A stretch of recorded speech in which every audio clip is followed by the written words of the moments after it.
I'm excited about this next guest. The book is The Journey of the Italians in America.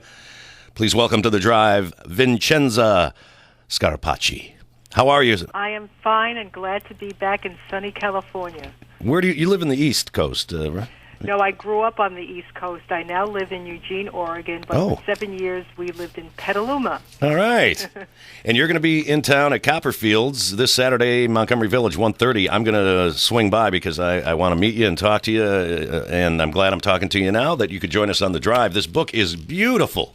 Thank you so much. I'm Italian. My wife is Italian. In fact, my grandfather's name was Vincenzo. Oh, great. And I love your name, Vincenza. Yes. That's beautiful. Well, first off, just tell us how you came to decide to write a book like this. Well, I'm an immigration historian, academically with the research concentration in Italian-American history. So that's where my research interest comes in.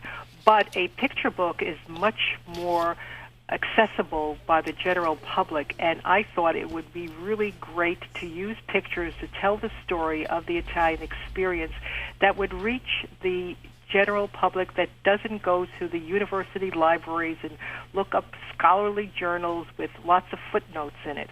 So I was really pleased to have this opportunity to bring this book to the community. Well, it really is amazing. I've had it about a week, and I've just been going through the pictures, and I mean, it's really intense in its scope. I mean, it covers so much, and I'm just excited about it. I can't wait to. I've had it here in the office. I can't wait to get it home, and my wife will take a look at it, and we'll have it on our coffee table. It's beautiful. Now, the book addresses how immigrants and their kids took part in many national and even international events, especially during World War I and II, and, of course, the Great Depression. Did Italians respond differently than other ethnic groups at that time? Well, during World War I, Italians were on the Allied side with the United States and Great Britain and France. And so there was a different dynamics, but many Italian immigrants who lived in the United States were drafted into the U.S. Armed Forces, and they gained their citizenship that way, but also, of course, were exposed to Americanization as part of the armed forces. And also there was more of a community support for the war, because what was Italy's suffering was also the Allies' suffering. But in World War II, Italians were enemy aliens, and particularly on the West Coast, they were singled out for special mistreatment. Not as much as, of course, the Japanese Americans, but for a while, some Italian Americans, well, Italian enemy aliens, to be specific, non-citizens, were required to move out of the military zone, which was along the coast of California and Oregon and Washington. Yeah, I know from my family discussing this and talking to my grandparents and my parents and family members that there was a time, even in the, 20s and 30s, where Italian immigrants were not looked upon very favorably by a large portion of Americans.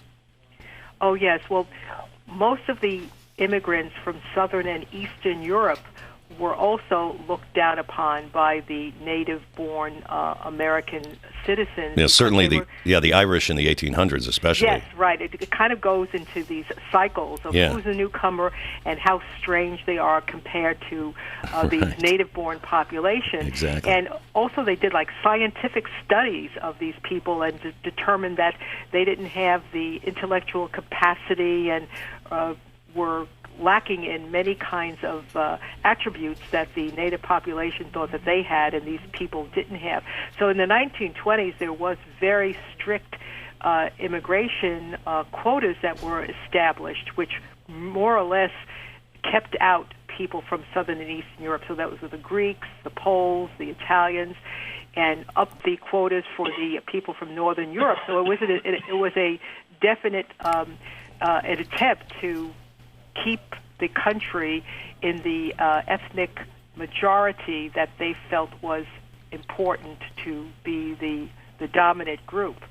Yeah, and I know, my family came over from Italy, from southern Italy, Napolitan, in the very early 1900s, and had a rough time of it at first, and into the 20s and 30s. But it's an amazing story. And the book, how did you find all these pictures and some of these paintings, reproduction of some of these paintings? You got Mussolini in church. The Archbishop of Montreal commissioned a painter to produce a design for a church, I guess, a portrait of Mussolini on his horse, right? Yes, that was in that church is still there, and the fresco is still there in Montreal on Dante Street, and that church was built by the Italian Canadians in 1919, I believe, and that fresco was commissioned in 1930, and that was to celebrate the concordat between Mussolini and the Pope, because until that time the Pope considered himself a prisoner in the Italian state, and the Concordat maintained that the Vatican could be an autonomous state within the Italian nation. And so you go to the Vatican, they have their separate post office, they have their own postal stamps.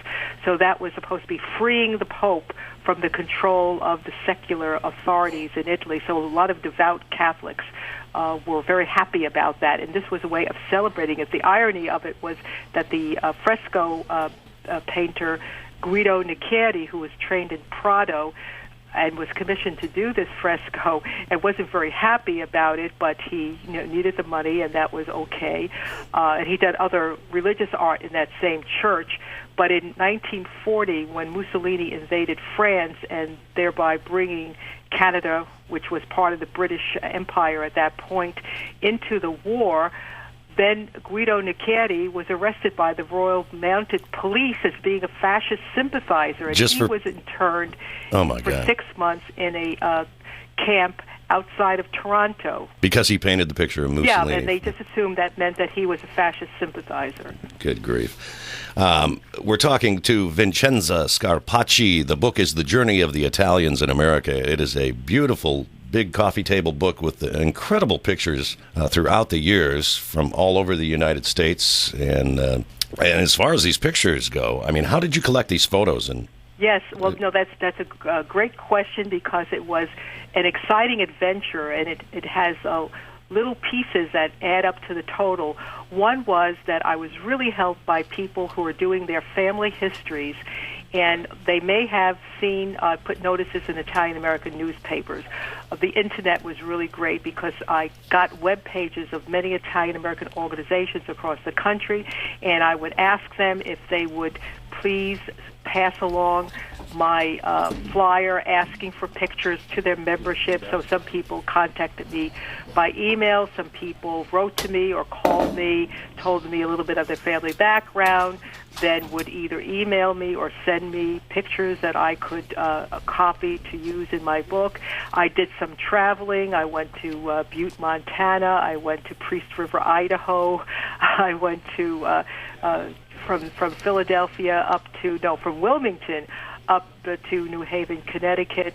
And then as I said, I was able to contact a lot of people through Internet contacts, and one person would tell another person. So I would get my cousin in Sacramento told me, you're working on this project, and would you be interested in pictures of my grandfather in his barber shop in Newark, New Jersey?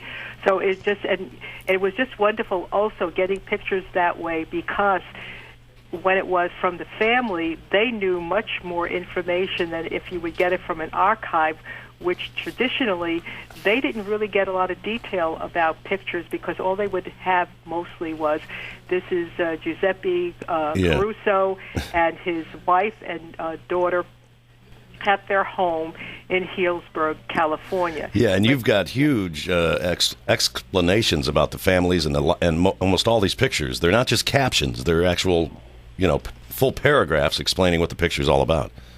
Yeah, I love stories make the pictures come alive, yeah. I think. I have a classic picture of my grandfather, Vincenzo, in front of his barber shop in Detroit. Boy, I wish I would have come across this while you were doing the book, we would have had some of my family pictures in there. Me too. It would have been so cool.